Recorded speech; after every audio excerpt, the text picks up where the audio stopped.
The NBA season is off and rolling. 82-game season. We're a quarter of the way there, folks. We've played enough basketball to where you're starting to notice that we're playing basketball. You know what I'm saying? What I'm saying is, if your team isn't where your team wants them to be, you've noticed. That's how much basketball has been played. If I'm a Golden State Warriors fan, I'm wondering, what are we doing here? Is this the end? Is this the end of the ride? That's what I'm wondering. If I'm a Timberwolves fan, I'm wondering, are we off to too fast of a start? Are we going to taper off at the end of the season? Can we maintain this? These are questions that need answers. And these answers are going to happen eventually. This is That Guy Jig Sports Podcast. I am him, J-I-G.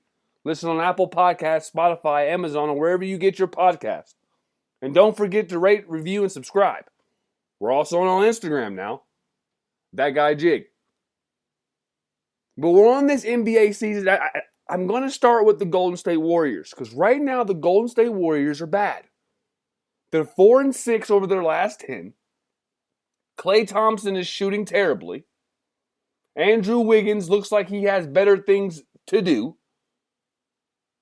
Draymond Green is a professional MMA fighter. So what I'm saying is, they're doing everything but playing the game of basketball at a high level. Stephen Curry is doing what he has to do. He's showing that he can still score at an elite level. You can still depend on him to lead your team in scoring. Chris Paul is actually not the problem. Chris Paul is actually not the problem. And that is the problem. When you bring in Chris Paul, you know that the thought was, can he stay healthy? Can he be on the floor? It was always about Chris. We knew Klay Thompson was struggling.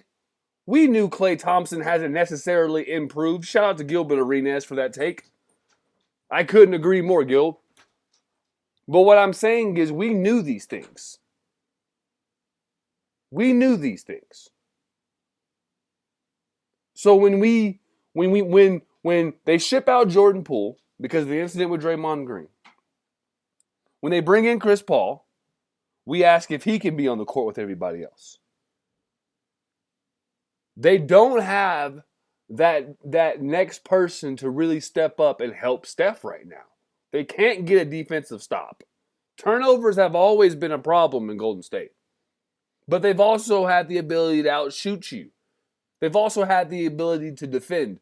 Those two things they are having problems doing right now. Steve Kerr is actually starting to, take away minutes from Klay. Klay is becoming a liability. Turn down an extension. Now it's coming to the point of, what do we do with you? Because we have to try to harbor something out of this greatness that Steph is giving us. Steph Curry's playing great basketball right now, folks. Great basketball, averaging 29 points a game right now. We have to find a way to get something from what he's doing. Because right now we're getting nothing. We're getting nothing. The Warriors are outside the play-in right now. Ja Morant is coming back. So what I'm saying is it's not like they just have the time to sit and wait for something to happen, for something to develop. They don't have time for that. They're on the outside of the play-in right now, and Ja Morant is coming back. Memphis is not too far away from Golden State. Right now, they are five games back from Golden State.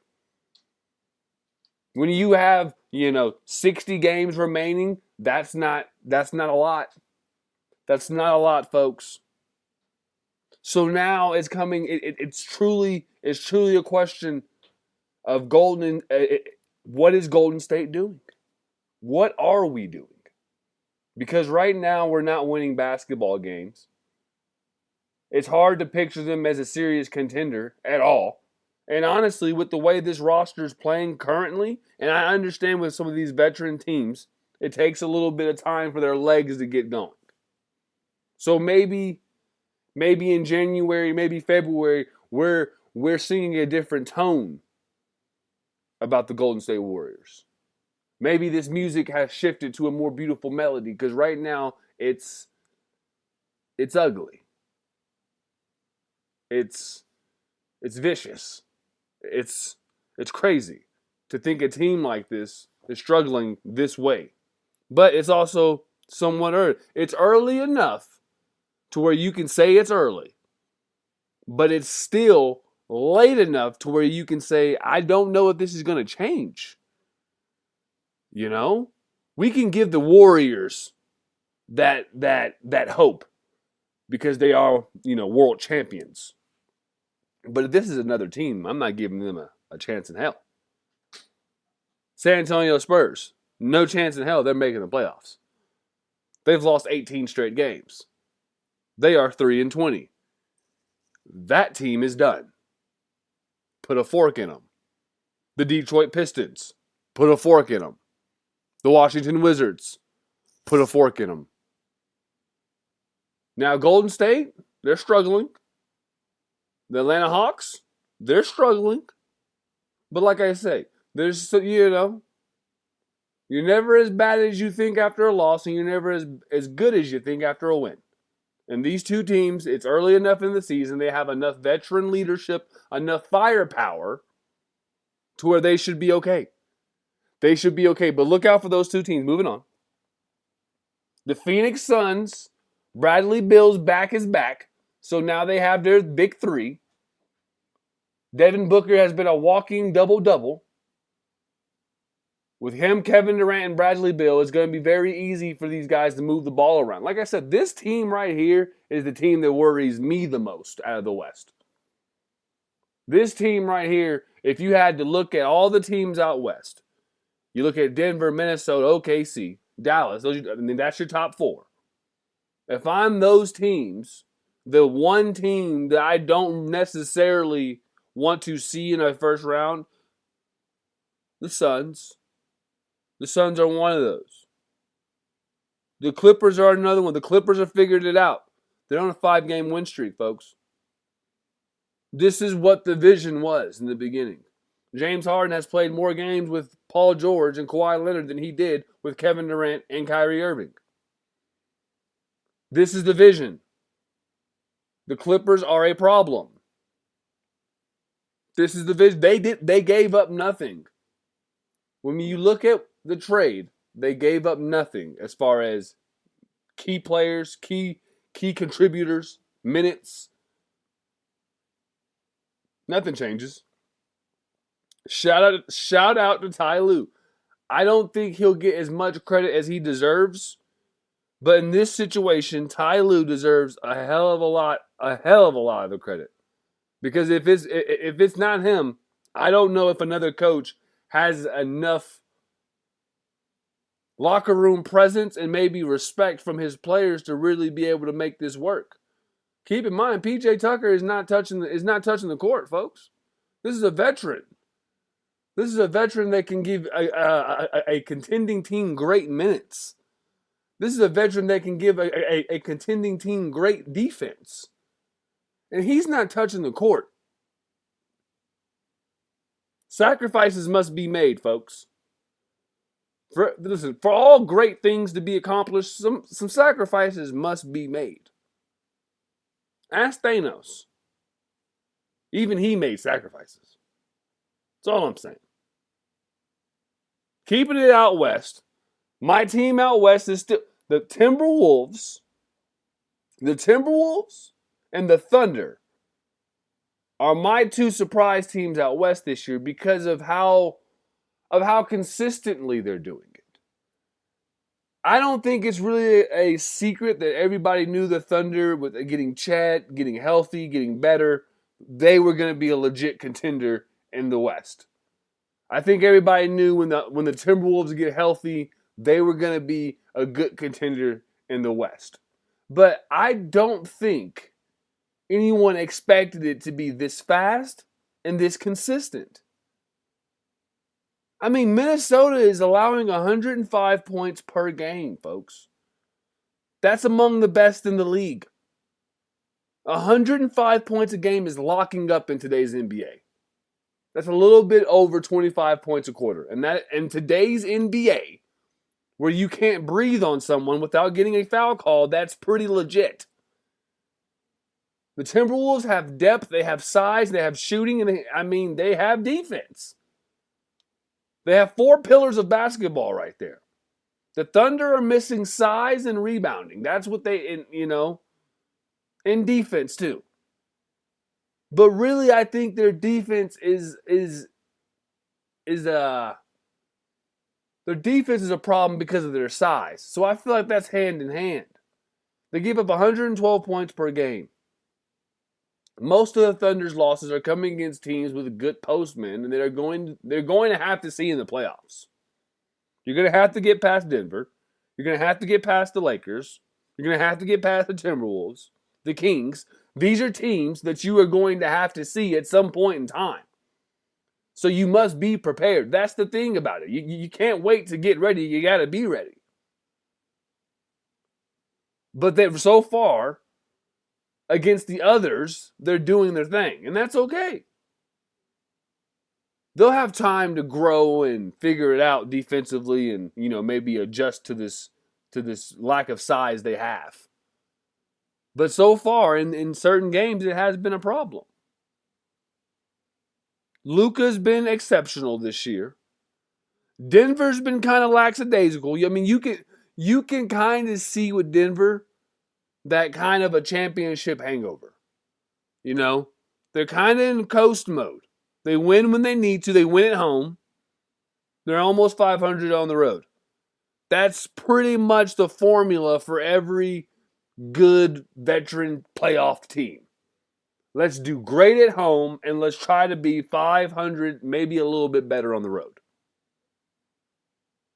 And that's what Denver's doing, but with Jamal Murray in and out of the lineup, with Jokic being kicked out for just talking to refs, it's putting different players in more of a situation to have to be leaned on, which is good and bad.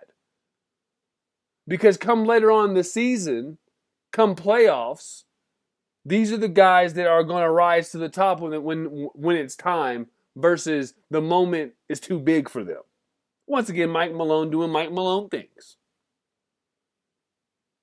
But at the same time, as far as the starters, Michael Porter Jr., Aaron Gordon, Jokic, you still have yet just to see them really just turn it on. First game of the season against the Lakers, of course, they turn it on, But overall, you get what I'm getting at. So out west, of course, the West is tight. I mean, the 2, 3, 4, 5, the 6 seed are all within 2 games of each other. So it's going to be a tight race down the line. And if you drop down from the 7 to the 10, that's all separated by 1 game, half a game. The West is going to be tight per usual. It's going to be the wild, wild West. Listen, it's going to be a thrilling matchup because even at the bottom of the West, when you look at the play-in, Houston Clippers, Pelicans, and the Suns, when you get below them, you have Golden State, and like I said, Ja Morant is coming back, folks. So the Memphis Grizzlies are going to be a problem for some of these higher seeds. Desmond Bane has added to his game. Jaren Jackson Jr. has added to his game. The Memphis role players have gotten better because they have been leaned more upon to do bigger things. So look for Memphis later on in the year to make a good surge for the top. And be a very, very tough playoff team. So we're going to go out east, where Boston and Milwaukee are running the show. The Magic are still showing us. They're still showing us they're legit. 8-2 over their last 10. That is the best out east as far as the last 10. 8-2 over their last 10. It cannot be undermined what they're doing. You can no longer just, the Magic used to be a team where you just look, that's an easy dub, man. No longer. Paulo and those guys are hooping. You got the Hawks are kind of on the opposite end of that as far as teams we thought were going to be playoff contention. 3-7 over their last 10, 5-game losing streak. They're not playing any defense. Their opponents are averaging 123 and they're averaging 122. I'm not a genius, but I don't think you win many games like that. I just don't think you win many games like that. So, I expect Quinn Snyder and them dudes to figure it out down there. They have a lot of talent in Atlanta, man. It's one of the best rosters in the East. Definitely one of the best rosters in the East. So I look for them to figure it out. Brooklyn Nets. This is a team 7-3 over their last 10. They're currently in that A spot, but I can see them pushing a 6. I can see them pushing a 6. And if they get hot enough, and if they can maybe land a superstar, I've read things about maybe a Donovan Mitchell going to Brooklyn. But if they can get a superstar, look for Brooklyn to get into that top 6. Because right now they're on the outside of it with not a major superstar. Without a major household name. They're getting it done. Tom Thibodeau and them boys are on the other side of town. They're in the 7th seed. I think they're going to stay in the play-in. I don't think the Knicks get out the play-in situation this year. Just because of the health. They don't seem to stay healthy over there. And I believe it's because of how Thibodeau plays them. He plays heavy minutes for his starters. No matter what. They play a grueling way. It's a defensive first, a physical first team. So that's going to lead to possible more injuries. Physicality kind of leads to, opportunity for injuries. Mitchell Robinson's going to be out for a little bit. That's a big piece for them. One of the best offensive rebounders in the NBA. And he's going to be out for a while. So I'm interested to see what the Knicks are going to do as far as, do they keep this roster the same or do they try to make some trades to bring in some help? Jalen Brunson does what he does. Julius Randle does what he does. But outside of those two, you're kind of stuck scrambling for that next person to step up. RJ Barrett's done better. But to really get over that hump, the Knicks really got to get somebody else. And unfortunately, if they get somebody else, I believe RJ Barrett will be on that other team. The Pacers have kind of fizzled out a little bit, 6-4 over their last 10. The Pacers are 6-4 over their last 10, still scoring almost 130 points per game. Halliburton, if you haven't seen him play basketball, please watch Tyrese Halliburton play basketball. He's a great basketball player. He's fun to watch. He's good for the game of basketball. He's good for the Indiana Pacers. The Tyrese Halliburton Sabonis trade will go down as one of the most even trades in sports history. Both teams won. Both teams are tasting success. And that's very rare when it comes to trades. But we're seeing it. And you're happy for them. The 76ers have won 4 straight. Joel Embiid is up there averaging 30 points a game this year. Again. He's pretty much, he's almost flirting with the triple-double every other game, every game. He's really taken pride in dishing out dimes this year. I like what they're doing with Tyrese Maxey. I like what Nick Nurse has done. I think this team overall is going to do more than what people think, but I don't think they're going to hit. I don't think they hit that spot yet. They too need one more person. as good as Tyrese Maxey is, if James Harden and Joel Embiid couldn't get it done with him as the third, I don't think Joel Embiid and Tyrese Maxey with Tobias Harris as the third is going to get it done in a much tougher Eastern Conference. The Eastern Conference is a lot tougher than it was then. I mean, Dame Lillard is in the East. The Magic are a contender. The Pacers are scoring 130. The Miami Heat are still the Miami Heat. So these are other teams right there that would give the 76ers problems in the playoffs and that have given them problems in the playoffs. So I don't think less firepower is going to be a better thing. Yeah, you get more of an even scoring throughout the team. But at the end of the day, 30 points is 30 points. 20 points is 20 points. I don't care how you get it. Just give me 20 points. You know? And that's what I think is going to be the difference between Tyrese Maxey and James Harden. James Harden can do what he can still do it. We're seeing it in LA. He can do it. It's just he's very adaptive to his role. Yeah, he had some bad games in Philadelphia. But hey, Tyrese Maxey is yet to play a playoff series as the number 2 option. As the as the man. So it's yet to be seen what he can do during the playoffs. All this stuff is great. 16-7 to start the season, a game and a half out of the number 1 seed is great. What a fucking start. That is a great start to the season. But what are you going to be like in the playoffs? It's going to be different. It's going to be very different. I hope Tyrese Maxey succeeds. I'm a fan. I hope he succeeds. He's definitely one of my most improved in the NBA. For me, it's him and Tyrese Halliburton battling it out.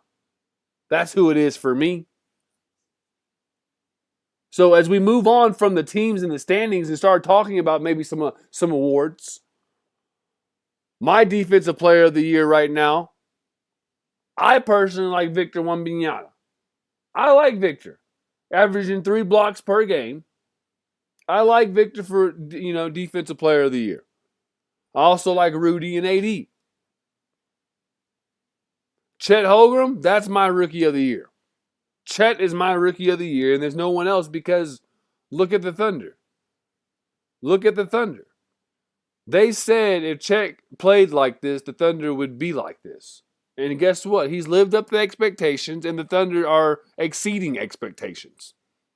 The Thunder were supposed to be good. They weren't supposed to be this good. And Chet is shouldering a lot of this.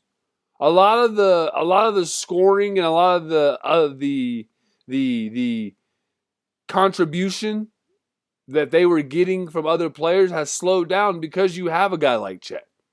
Chet has made that possible. So that's my rookie of the year. I think the MVP race is between Jokic, Embiid, and Luka. And I got Shea as another guy they can get in there late.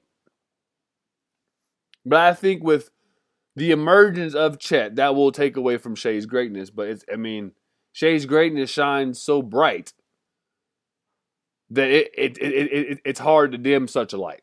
It truly is. But those are a few of the awards that I'm thinking. Once again, this is That Guy Jig Sports Podcast. I am him, JIG. Rate, review, and subscribe. Listen on Apple Podcasts, Spotify, Amazon, or wherever you get your podcast. Now, this is the NBA section. This is the NBA show. We dropped the college football, bowls and portals. That is up. Give that a listen. But if you're looking for NBA, this is the NBA. Now tonight's Thursday. There's a few games on tonight that are going to be all right, man. It's going to be all right. NBA Thursdays are great because they get you to that Friday, man. They get you to Friday. You're almost there.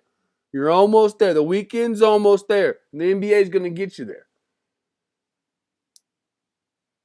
So, look for a couple of things to start going on, especially with these losing streaks. Look for the Pistons to maybe move some of their veteran pieces. And maybe look for Golden State to look to add. Because something's got to give and something's got to change. But this is number 2 of our third installment of the week. You know we drop 3 a week, so we got one more coming, the NFL and fantasy football. Once again, this is That Guy Jig Sports Podcast. I am him, JIG. Thanks for listening.